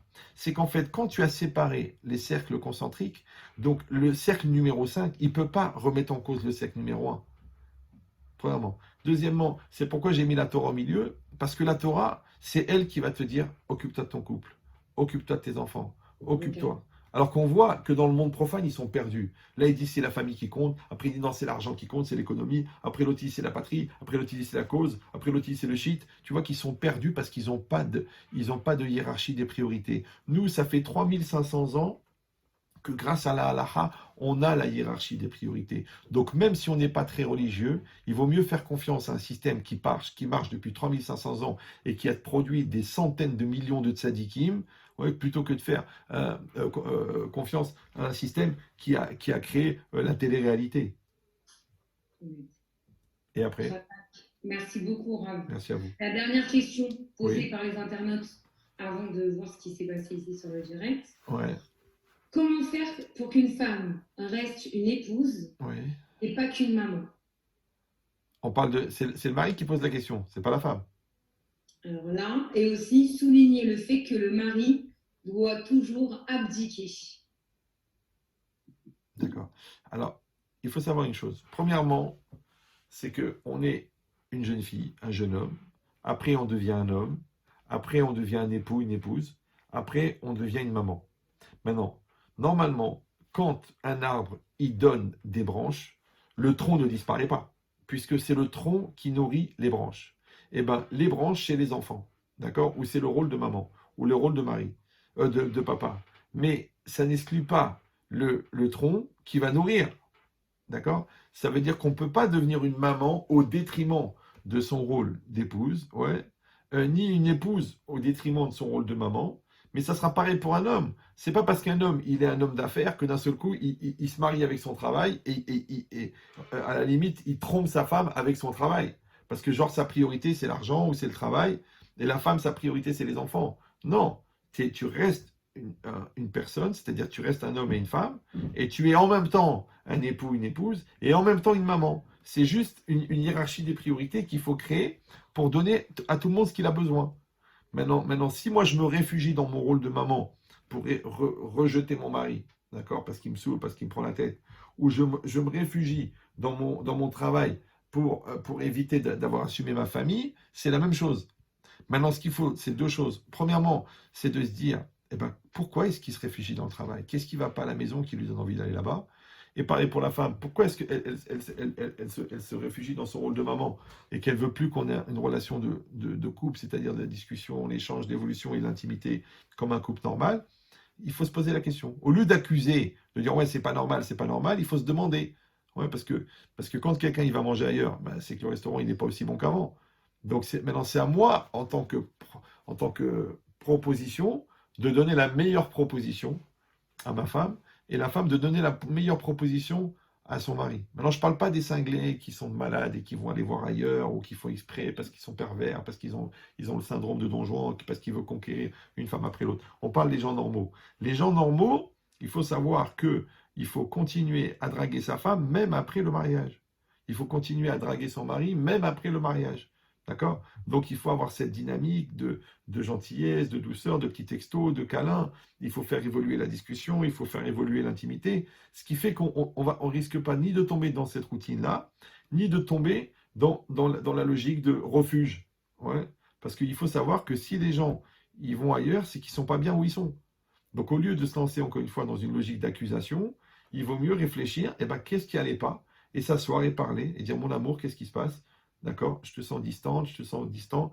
Qu'est-ce qui se passe? Eh ben, le gars, il dit, bah, je vais te dire la vérité, j'ai des gros soucis au travail, je ne voulais pas te saouler avec ça. L'autre, elle va dire, eh ben, je te dis franchement, t'es exécrable, tu me parles mal, eh ben, je préfère la douceur de mes enfants que tes nerfs. D'accord? Maintenant, il faut que le gars soit prêt à écouter, il faut que la fille soit prête à écouter, mais moi, je donne le secret. Le secret, c'est que je ne suis pas là pour toi et toi pour moi. On est là, nous deux, pour notre couple. C'est-à-dire qu'il faudrait se sortir, entre guillemets, de son individualité pour que nous deux, on ait un rapport adulte pour notre couple. Maintenant, quand nous deux, on s'occupe de notre couple, donc du nous, et non plus du je et du tu, et bien après, en retour, notre couple nous nourrit. Notre couple, il nous donne des forces, notre couple, il donne le sourire, notre couple, il nous donne la bracha, notre couple, il nous donne des beaux enfants qui sont épanouis et équilibrés parce qu'ils ont vu cet amour. D'accord? Mais si moi, je passe ma vie à me plaindre ou à fuir ou à rester dans mes peurs, dans mes angoisses, dans mes complexes, ben, automatiquement, je peux pas faire avancer.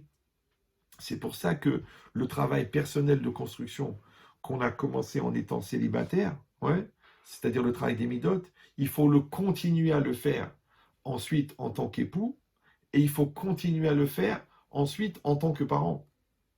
C'est-à-dire que c'est pas parce que je me suis marié qu'il faut que je travaille plus mes midotes, il ne faut pas parce que j'ai des gosses qu'il faut que je travaille pas mes midotes. Non, je dois travailler mes midotes toute ma vie, d'accord? Toute ma vie, je travaille mes midotes, d'accord? Je travaille mon calme, je travaille ma patience, je travaille mon écoute, je travaille ma finesse, je travaille ma douceur, je travaille mon intelligence, je travaille ma capacité d'adaptation, ma maîtrise de la colère, ma générosité. Tous les jours, tu dois travailler. Maintenant, comme encore une fois, tu es en dynamique positive d'évolution, l'État, il ne peut pas travailler. Il ne peut pas t'attraper. D'accord? Et pareil. Et ton conjoint, il voit une personne extraordinaire qui est en train d'évoluer tout le temps, il voit une valeur, il voit un diamant. Parce que le diamant, plus vous le polissez, plus il brille. D'accord? Et les enfants, ils voient deux modèles extraordinaires de tzadikim. Donc, qu'est-ce que vous risquez? Mais si on arrête sur l'image et qu'on dit, ouais, t'as vu, elle est comme ça, il est comme ça, il est comme ça, en fin de compte, qu'est-ce qu'on fait? On critique. Mais la critique, elle ne rapporte rien. Il faut prendre conscience de ce qui se passe pour évoluer. Mais seulement que d'abord comprendre quelle est ma part à moi, pas la part de l'autre. D'accord? Parce que si j'ai épousé quelqu'un d'intelligent, eh ben, lui, il fait son travail de travail personnel, moi, je fais mon travail de travail personnel. Et moi, de mon expérience personnelle, encore une fois, de milliers de couples, j'ai rarement vu des couples qui ont des problèmes de couple. Les trois quarts, c'est des problèmes personnels qui dégénèrent dans le couple. Par exemple, la femme, elle est complexée, elle dit à son mari qu'il est nul. Le mari, il n'a pas coupé son cordon ombilical, il va dire à sa femme, tu parles trop à ta mère. En fait, les gens, ils font des transferts psychiatriques de leurs problèmes personnels. Mais si on est dans une logique, encore une fois, d'adulte et d'autonomie par rapport à son Yetzirah, et qu'on est dans l'évolution personnelle, vous verrez que quand moi j'ai des bonnes midotes et toi tu as des bonnes midotes, on a très peu de problèmes de couple. Razak, merci de votre réponse. Avec plaisir. Voilà, une question qui est venue là sur les réseaux. Raph, que pensez-vous des réseaux sociaux pour les couples mariés? Alors, on est dans une génération où on ne va pas se mentir. ouais. aujourd'hui. En tout cas, dans ma page, il y a Ouais, des gens qui avancent dans Torah et Mitzvot, il y a des traditionnalistes, il y a des religieux. ouais, Il y a eu un peu de tout sur les réseaux, mais en tout cas, dans cette page-là, c'est posé comme ça. ouais. Raph, que pensez-vous pour les couples des réseaux sociaux? Alors, En sachant un peu que la question est tournée. Ma femme adore poster des photos de nous, mettre des statuts, ouais, en mettre plein la vue à j'ai des compris. amis, entre guillemets, appelés virtuels. D'accord. Alors, c'est-à-dire les défauts d'Internet, les défauts du réseau social et tout ça. J'ai eu plusieurs cas, malheureusement, d'adultères qui sont venus par les réseaux sociaux, des gens qui ont retrouvé des ex par les réseaux sociaux, des gens qui ont changé complètement. Une fois, j'ai eu un cas comme ça de Shalom Bayit et tout ça, et j'ai parlé avec le mari, après j'ai parlé avec la femme, et pendant que je l'avais au téléphone, je lui ai demandé comment elle s'appelle et tout ça, qu'est-ce que j'ai fait? J'ai ouvert Facebook, et j'ai vu son profil à elle. Et puis je lui ai posé une question, je lui ai dit, dites-moi, vous êtes marié? Elle m'a dit oui. Je lui ai dit, vous avez combien d'enfants? Elle me dit, j'en ai 6. Je lui ai dit, comment ça se fait que sur votre profil, il n'y a que vous? Comme si les gens, ils se font une vie virtuelle, d'accord? Là-bas, je suis célibataire, là, je suis marié, d'accord? Ou alors, ils rendent leur vie publique, du coup, ils n'ont plus aucune intimité. Donc, c'est-à-dire toutes les choses qui risquent d'être des effets perturbateurs au niveau de l'équilibre du couple, au niveau de l'intimité du couple, au niveau de la promiscuité du couple. Parce que les gens, ils sont assis l'un à côté de l'autre, mais elle est avec ses amis, lui, il est avec ses amis, donc ils ne sont pas ensemble. Après, il y a les familles carrément. Alors là, moi, j'ai vu ça, mais c'était trop rigolo. Par exemple, au Canada, je vais manger au restaurant, je vois une famille, ils sont assis, le père, la mère et les 4 enfants, chacun avec son portable. Donc en fait, ils ne sont pas les uns avec les autres. C'est-à-dire qu'à la limite, le père, pour dire un truc à son fils, il lui envoie un texto pour que le fils, il lui répond. D'accord? Bien qu'ils sont là l'un en face de l'autre. C'est-à-dire que les écrans, les tablettes et tout ça, ouais. C'est-à-dire qu'Hachem, il t'a donné 360 degrés et toi, tu résumes ta vie à 5 cm sur 5 cm. Un petit écran. Ou alors un iPad. D'accord? Donc il faut faire très très attention que le côté pervers de la distanciation qui est créé par les réseaux sociaux, le côté virtuel. D'accord? Maintenant, si par rapport à mes activités, par rapport à mes choix, ben, si j'ai des choses qui m'intéressent ou quoi, mais aujourd'hui, par exemple, j'ai plein de cas de Shalom Bayit où le gars il dit écoutez, Rav, je voudrais parler avec ma femme, mais elle est sur son téléphone. Je voudrais parler avec mon mari, mais il lâche pas son téléphone. Mais non, il faut avoir une discipline et peut-être même, je pense même, un respect, d'accord? Moi, par exemple, quand j'étais au collège à l'époque et tout ça, que ça a commencé les téléphones, moi je disais, écoutez, je disais à mes amis, à Vrechim, je dis, moi je pense qu'il faut éteindre les téléphones. On vient au collège, on doit éteindre le téléphone. Le mec il dit, oui, mais tu comprends, si ma femme m'appelle, si elle accouche ou quoi, écoute, si ta femme elle accouche, t'en fais pas, elle va trouver un système, d'accord? Et le bon Dieu aussi va te préserver. Et encore ça, c'est un cas de force majeure, à la limite, tu restes ton téléphone.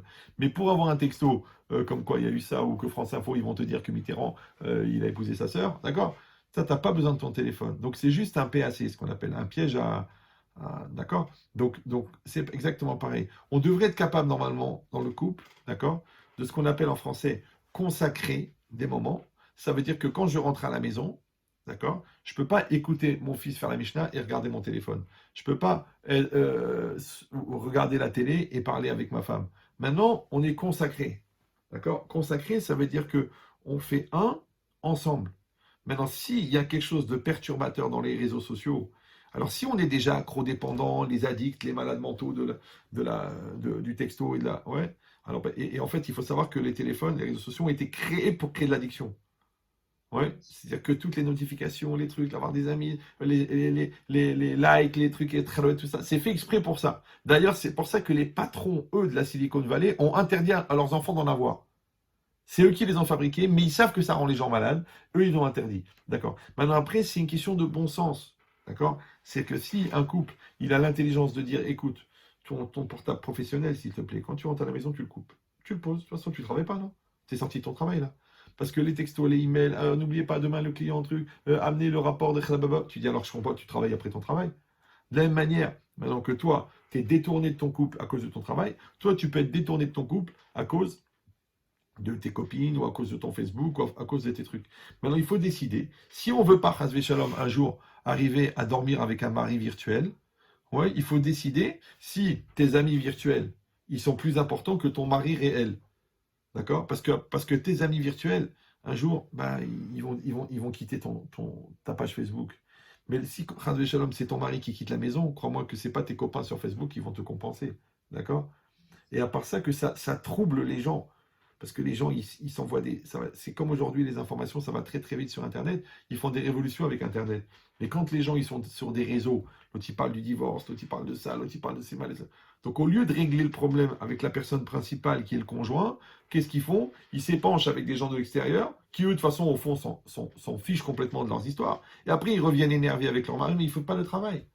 Donc il faut, je dis en priorité, donner un temps pour le travail de couple, pour la construction du couple. Et s'il te reste du temps, ouais, eh ben, au lieu d'aller jouer au tennis, tu veux jouer avec ton Internet. Mais si tu vois que ton Internet, il te bouffe ta vie de couple, il te bouffe tes énergies, parce que les gens, ils se sont tellement excités sur des angoisses d'Internet qu'ils n'ont plus la patience de supporter leurs enfants. C'est-à-dire qu'on a remplacé le virtuel le réel par le virtuel. Donc ça veut dire que c'est très dangereux. D'ailleurs, vous pouvez même lire des études Goy sur l'addiction, sur l'Internet, sur les réseaux sociaux, et vous allez voir que ce que je dis, c'est du bon sens. C'est pas seulement de la religion. Et après? Merci beaucoup.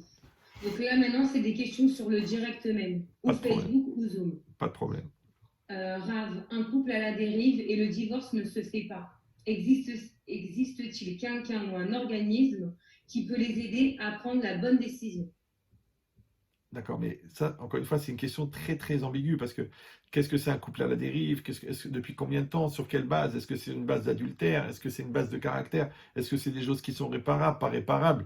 D'accord? Moi j'ai vu tellement des cas, mais lourds, avec des coups, avec des faux témoignages, avec des adultères, avec de la prostitution, avec de l'argent, et qui sont arrangés, d'accord, à la fin, que j'aime pas dire c'est foutu, d'accord? Je vous dis aujourd'hui, les 3/4 des gens qui divorcent ne sont même pas mariés. D'accord? C'est-à-dire qu'ils devraient se mettre en système. C'est-à-dire, ou tu as fait avec un rave, ou tu as fait avec un psychologue de couple, même un psychologue, un médiateur qui est non juif, mais qui ne va pas mélanger la religion, et que vous allez faire un vrai travail. Après, à part ça, s'il y a du travail personnel à faire, c'est-à-dire que toi, tu sais que tu es schizophrène, ou toi, tu sais que c'est bipolaire, alors arrête d'accuser ton conjoint. Maintenant, toi, tu sais que tu es foncièrement radin, ou toi, tu sais que tu es bourré de complexes, donc arrête d'accuser l'autre. Va faire une thérapie, d'accord? Va faire un travail personnel. Donc, moi, je fais mon travail personnel, toi, tu fais ton travail personnel. Et après, quand vraiment il n'y a plus rien, pour ça que je dis, moi, le divorce, c'est une mitzvah quand on a tout fait pour que ça marche. D'accord? Maintenant, les 3/4 des gens, non seulement ils n'ont pas tout fait pour que ça marche, mais ils ont tout fait pour que ça ne marche pas. Une gaffe après l'autre, une lourdeur, etc., une bêtise, une susceptibilité, une méchanceté, des nerfs, les parents, les beaux-parents, la jeunesse, les gamineries, les bêtises, la rancune, la haine. C'est-à-dire la somme des lourdeurs. Ouais.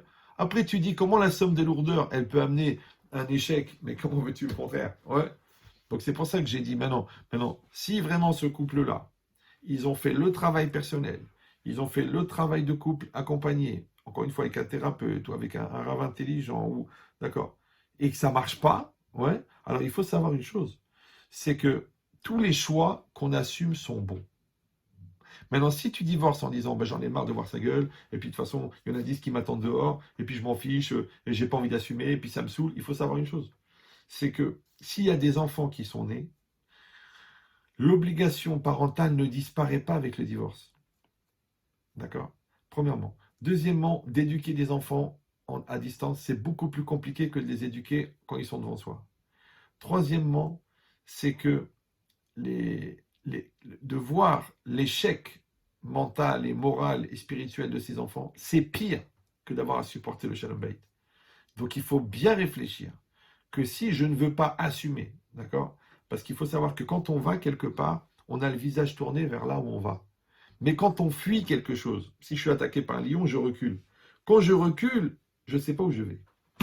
Donc si tu fuis ton conjoint, c'est sûr que tu vas rater ton divorce. Mais si tu vas vers le divorce, parce que tu as vraiment tout fait et qu'il n'y a rien à faire, et que tu es en danger même moral ou mental, j'ai vu des gens qui étaient en danger suicidaire, parce qu'ils étaient mariés avec des pervers, ou avec des folles, ou avec des excitrés, ou avec des menteurs, ou avec des gens qui les détruisaient moralement par harcèlement et tout. Alors à ce moment-là, c'est une mitzvah de se sauver, de se préserver sa vie. Mais encore une fois, il faut le faire évaluer par quelqu'un d'autre, parce que les gens d'eux-mêmes, ils te racontent, moi, mon mari, ma femme et tout, et après, quand tu vois la personne, tu dis, mais de quoi vous parlez là? Ouais. Donc, il faut vraiment que les choses elles soient faites de manière intelligente et progressivement. Et si vraiment, Chasvé Shalom, il n'y a rien d'autre à faire, et qu'on a tout assumé, qu'on a géré le côté psychologique des enfants après le divorce, Le côté économique, maintenant, il va falloir doubler les appartements, doubler les meubles, doubler tout. Ouais. Et si et aussi que quand il y aura peut-être un remariage, il va falloir gérer la famille recomposée avec les enfants qui ont refusé la nouvelle famille, avec les enfants qui vont te traiter de trahison, d'avoir quitté papa, d'avoir quitté maman. Si tu es prêt à assumer tout ça, ça s'appelle que tu divorces en connaissance de cause, et ben c'est là que ça devient une mitzvah. D'accord. Mais encore une fois, si tu es un gamin, si tu t'enfuis, si tu n'as pas envie de faire des efforts, si tu es nul, si tu t'es marié comme un imbécile et que tu divorces comme un idiot, mais comment tu crois que le bon Dieu il va t'aider à assumer cette catastrophe qui s'appelle le divorce? Moi, à l'époque, pourquoi j'ai fait le pacte Shalom Bayit? Parce que j'allais enseigner dans les écoles et je parlais avec les professeurs et les professeurs devenaient fous. Pourquoi? Parce qu'ils me disaient on a un tiers de la classe qui fait la pagaille dans la classe. Et le tiers, c'était quoi? C'était toujours les enfants divorcés. Pourquoi? Parce que le père, c'est le repère. Donc quand le père n'est plus là, il n'y a plus de repère. Quand il n'y a plus de repère, la mère, elle est obligée de faire le rôle du père et de la mère. Et comme elle fait le rôle du père au détriment du rôle de mère, ou le rôle de mère au détriment du rôle de père, c'est le prof qui est obligé de faire le père à la place du père. Mais comme le prof ne peut pas être le père de 30 enfants, donc c'est le balagan. Maintenant, le balagan, ça veut dire que même les élèves de parents non divorcés, ben, eux, ils vont subir. Après, ceux-là, ils se font renvoyer de l'école, donc ils deviennent des voyous. Après, ils vont prendre les filles sérieuses parce que les filles sérieuses, elles aiment bien les voyous. Après, les mariages entre les voyous et les filles sérieuses, ça fait encore des gosses balagan. Tout ça pourquoi? Parce que deux imbéciles, ils n'ont pas voulu faire des efforts pour s'arranger entre eux. C'est pour ça que le Shalom Bayit, c'est la sauvegarde et que les problèmes de Shalom Bayit, c'est comme le cancer. C'est-à-dire ça détruit. C'est comme si Aram Israël, parce que le Maharal, il dit que tout Israël, c'est comme un seul corps. Mais le corps, il est fait de millions de cellules. Maintenant, quand une cellule, elle est cancéreuse, elle rend cancéreuse la deuxième, la troisième, la quatrième. Après, quand ça devient une tumeur, après, quand ça devient dans des organes vitaux, eh ben, la personne, elle meurt. Ça veut dire que le Shalom Bayit, c'est le cancer du Ham Israël aujourd'hui. Donc, il faut faire très, très, très attention et beaucoup, beaucoup d'efforts. Parce que, Baruch Hashem, le Gaon de Vilna, il a dit, un jour, on rira sur ce qui nous a fait pleurer. C'est-à-dire qu'un jour, on va se rendre compte qu'on s'est pris la tête pour des bêtises. Et un jour, on pleurera sur ce qui nous a fait rigoler. C'est que les choses qu'on a pris à la rigolade, maintenant on voit que c'était des choses importantes. Et après... Excusez-moi de vous couper. J'ai fini. Moi aussi, dans ma page, je reçois pas mal de messages. Ouais. Et j'ai beaucoup de gens, au lieu de passer directement par un rave comme vous ou d'autres, vont passer par moi, entre guillemets, pour faire la médiateur ou la médiatrice entre eux. Ouais. Et on se rend compte très vite qu'au lieu de réparer, on va vite vers la porte de sortie, vers le divorce. On n'essaye pas de comprendre. En fait, on n'écoute pas l'autre. En fait, c'est plus, on ne se met pas à la place de l'autre aussi. Voilà. Quel conseil vous pouvez donner sur ça? Je dis, encore une fois, on le fait soit on dit, voilà, écoute chérie, on n'a pas fait le travail. On reconnaît que le travail n'a pas été fait. Donc, on décide aujourd'hui, après 5 ans, après 10 ans, après 15 ans de mariage, de donner la chance au couple, numéro 1. Soit, on le fait pour nos enfants. Parce que même si on divorce, il faudra que nos enfants, ils aient des parents équilibrés.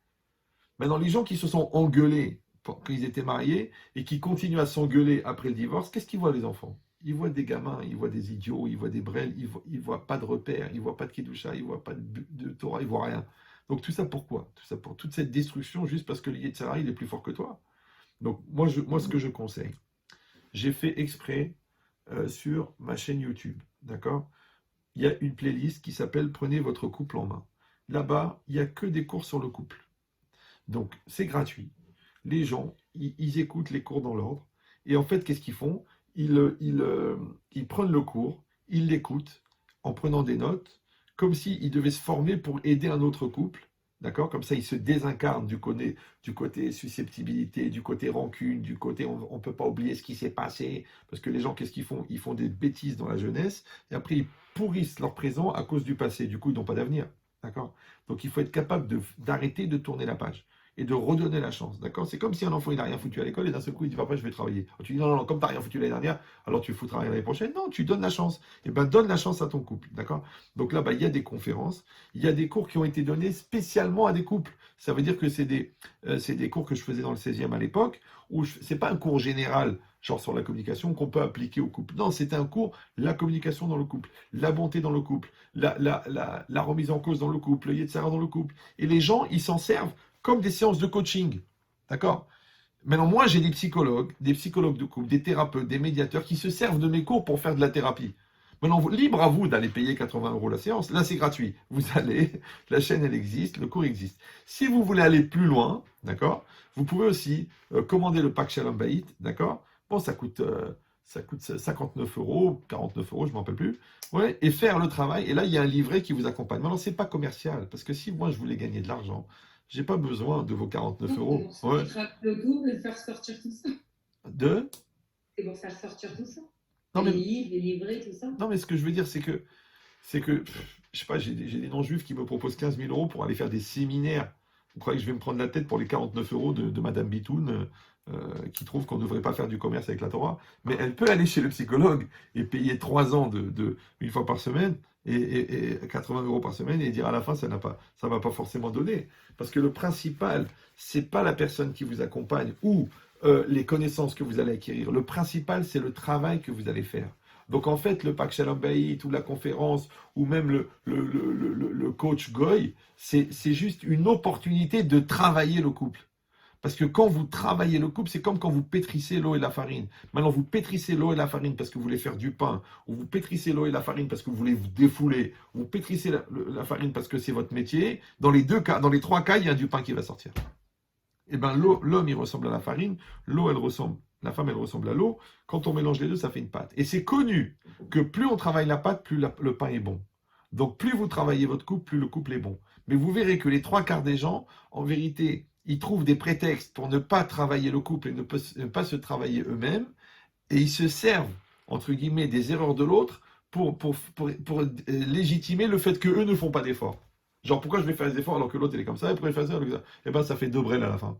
Ouais, heureusement qu'il y en a un des deux qui s'appelle Jacques. Comme ça, ils pourront chanter la chanson. Et on finit avec une dernière question posée en direct aussi. Bonjour Rav. Oui. Quel est votre avis sur la FIV, s'il vous plaît? Est-ce qu'Acher, pouvez-vous me donner plus de détails? FIV égale fécondation in vitro. Oui, je sais ce que c'est. Alors, c'est une question très précise. Alors, numéro 1, je ne suis pas Dayan, je ne suis pas habilité à répondre à ce genre de cas. Si la personne a une question plus compliquée, elle m'envoie un email à ravieria@hotmail.com, raveyehia@hotmail.com, et moi je la dirigerai, parce que chez les rabbinim, c'est comme chez les médecins, il y a des spécialistes, il y a des généralistes, d'accord? La FIV, il y a des cas, il y a beaucoup de cas où c'est permis. C'est que les gens qui ont fait les efforts, moi j'ai eu beaucoup de cas, même de gens très religieux. Il y a même une institution en Israël qui s'appelle POA, qui fonctionne aussi en Europe et qui permet, même carrément pour les gens qui ont des problèmes d'ovules ou des problèmes de semences faibles, il y a des systèmes, il y a des choses dans l'halakha. Mais encore une fois, ce n'est pas une question qu'on peut répondre sur Internet, parce que le Rav, il va poser des questions précises. D'accord? Est-ce que c'est l'homme qui a une insuffisance, la femme qui a une insuffisance? Qu'est-ce qu'ils ont fait déjà comme démarche? Qu'est-ce qu'ils ont essayé, pas essayé? Moi, j'ai vu une fois un couple qui est venu chez moi pour me dire est-ce qu'ils avaient le droit d'utiliser l'insémination artificielle? Et moi, la première question que j'ai demandé, est-ce que vous avez des relations? Il m'a dit non.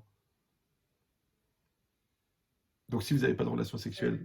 Du cas par cas, plus approfondi. Voilà, exactement. De toute façon, on va marquer l'email. Je mettrai l'email du Rav dans la page. Et rassurez-vous, pour des questions plus détaillées sur vos vies personnelles, vous pouvez lui envoyer un petit email. Voilà. Dès qu'il pourra, il répondra. Rav, je voulais absolument vous remercier. Merci à vous. Pour vraiment questions-réponses. Et je pense que ça va aider beaucoup, beaucoup de personnes. On espère. On a quand même encore des petites questions, mais bon, je pense que ça fera peut-être l'objet. Et vous pouvez aller voir aussi sur la chaîne YouTube du Rav. Je pense qu'il va répondre aussi à toutes les petites questions qui sont déjà posées sur ce direct. En tout cas, on a traité l'essentiel ce soir, je pense. Je pense qu'on a fait le tour. Rav, si vous devez conclure par quelques phrases pour conclure le cours de ce soir. Alors, on résumé de la positivité pour les futurs couples ou les couples mariés. Oui, mais de toute façon, il n'y a que du positif.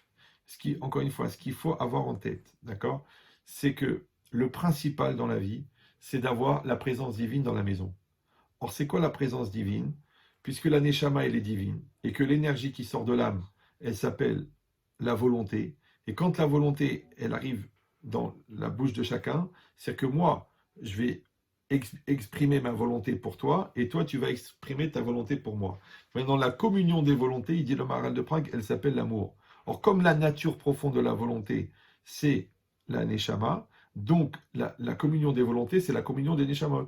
Et qu'est-ce que c'est la présence divine? C'est le degré d'énergie divine dans l'espace. Or, ce degré d'énergie divine dans l'espace, il vient de la communion des volontés. Ça veut dire que quand il y a la bonne volonté qui rencontre la bonne volonté, il y a la Shekhinah à la maison. Quand il y a la Shekhinah à la maison, il y a la bracha, il y a le shalom, il y a la simcha, il y a la parnassa, il y a l'excellence dans le chinour, parce qu'il y a la Shekhinah. Maintenant, la Shekhinah, elle a certaines conditions. La Shekhinah, elle veut la kedusha, elle veut la sainteté, elle veut le respect, elle veut la gentillesse, elle veut le dialogue, elle veut la remise en cause, elle veut le travail personnel.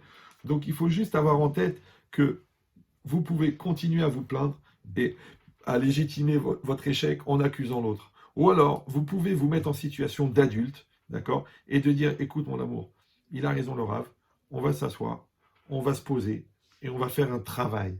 D'accord. Donc, pour ça que je vous conseille, si vous allez sur ma chaîne YouTube, le premier cours dans la playlist donner un avenir à son couple. Non, la playlist, elle s'appelle Prendre son couple en main. Et le premier cours s'appelle Donner un avenir à son couple. Regardez-le. Moi, j'ai des gens, la veille du guet, ils l'ont regardé, ils ont annulé le guet. D'accord. Regardez le cours. Il est rempli d'expérience, il est rempli de sagesse. C'est pas parce que c'est moi qui l'a fait. D'accord. Et vous le regardez. Si ça vous donne envie, eh ben vous dites, on va entamer le programme. Soit vous faites le programme encore une fois. On voit, mais voilà, j'ai mis la page du Rav. Voilà. Ou même si vous tapez Rav Benchitrit le couple, ça remet exactement tous ses cours voilà. sur le groupe. Mais il faut commencer, excusez-moi Déborah, il faut commencer par le cours Donner un avenir à son couple. C'est dans la playlist de spécial couple, c'est le premier cours, d'accord? Parce que celui-là, en fait, il va expliquer qu'un couple, c'est deux personnes. Et qu'on ne peut pas entamer un travail de couple si on n'entame pas un travail personnel. Sinon, les gens vont faire les efforts de couple, mais comme ils n'ont pas évolué au niveau personnel, ils vont continuer à accuser l'autre. Donc, il faut séparer le couple et la personne. Maintenant, quand vous le faites dans cet esprit-là, ça ne peut générer que du bonheur, parce que vous allez mieux vous comprendre, mieux vous ressentir. Vous allez évoluer au niveau de votre communication, vous allez évoluer au niveau de votre compréhension, vous allez évoluer au niveau de vos sentiments, et vous allez évoluer au niveau de votre intimité, parce que c'est très très important d'avoir une intimité évoluée dans la Torah, épanouie, pas de la frustration et l'angoisse, et genre je ressens rien, mais j'y vais quand même, ouais. Et ça va vous donner des enfants d'amour, et les enfants d'amour, ils sont intelligents, ils sont réactifs, ils sont religieux, ils ressentent Hachem, ils comprennent Dieu, ils sont attirés par la religion parce que c'est des enfants d'amour. Donc, vous voyez que vous avez tout à gagner à faire ce travail et arrêter de vous plaindre et entamer le travail. Parce que celui qui veut devenir riche, il se lève tôt. Et celui qui veut être heureux, eh ben, il se remet en cause. Et celui qui veut construire, qui veut avoir un couple épanoui, eh ben, il le construit. Hazak ou Baruch. Hazak, merci beaucoup, Rav. Encore une fois, j'invite tout le monde à rejoindre votre page, autant Facebook que YouTube. Merci d'avoir répondu présent ce soir à travers ce programme Zoom et Facebook. Merci mille fois. Merci à toutes les personnes qui étaient autant présentes, autant sur Facebook que sur Zoom. Merci beaucoup à Jonathan Attal de nous organiser tout ça, toujours. Vraiment, c'est magnifique. Et voilà, on vous a mis l'email du Rav, on vous a mis sa chaîne YouTube. Si vous avez des questions, on ne sait jamais, sur le Shalom Bayit, sur le couple, où vous voulez être dirigé, alors allez-y, envoyez un email ou allez rejoindre sa page. Écoutez les cours qui vous a gentiment aiguillé ce soir. Rav, mille merci pour tout ça. Merci à vous. Et Khazak ou Baruch pour tout ce que vous faites vraiment. Et moi, je suis la première à écouter vos cours, mais vraiment de partager un cours avec vous, on n'en sort que grandi. Je suis et content. Je sais que ça va aider à travers ma page. Amen, amen. Maintenant, je veux juste faire une précision. C'est pas la peine de m'envoyer des mails pour avoir des rendez-vous de Shalom Bayit. On est d'accord. Parce que déjà là, quand je ne veux plus en faire, j'en ai à peu près 3 par jour. Donc si maintenant il y en a 50 qui veulent des rendez-vous, il faut savoir que le Shalom Bayit, pour moi, c'est plus fatigant que 10 conférences. Parce que ça prend 6 heures, c'est beaucoup de travail et c'est beaucoup d'énergie. Et je ne peux pas faire ça tous les jours parce que d'abord, j'aime ma famille et la santé. Et donc, mais je vous donne des outils pour que vous fassiez le travail. Je peux vous orienter, je peux prendre le temps de vous orienter, mais de vous recevoir tous, je n'aurai pas la force. Donc, vous trouvez un médiateur de couple, vous trouvez un Rav qui est compétent là-dedans parce que ce n'est pas évident. Vous trouvez même un coach non juif qui va vous aider. Je vous donne le programme, c'est gratuit. Si vous voulez l'acheter, eh ben c'est bien, comme ça on pourra en offrir d'autres. Et puis c'est tout, et que ça vous aide à tous. Amen. Amen, amen. Rav, merci beaucoup. Belle soirée à vous. Et vous pouvez revoir en replay, bien sûr, sur Facebook, sur YouTube, bientôt le direct qui a eu lieu ce soir avec le Rav Benchitrit. Merci beaucoup à tous. Belle soirée à vous. Au revoir, Rav. Merci. Merci, au revoir. Merci, Rav. Merci à vous. Très bien, merci Déborah. Merci à toi. Tant que vous êtes encore en ligne, je voudrais vraiment dire que l'initiative de Yeshiva Online, elle est très très importante. Ça diffuse beaucoup beaucoup de Torah. Donc branchez-vous sur les shiurim. Ça vous donne l'occasion de devenir un Bachor Yeshiva en restant à Paris. Bonne continuation. Merci beaucoup. Comme tout. Merci Déborah. Comme Merci tout. à toi. Au revoir. Au revoir.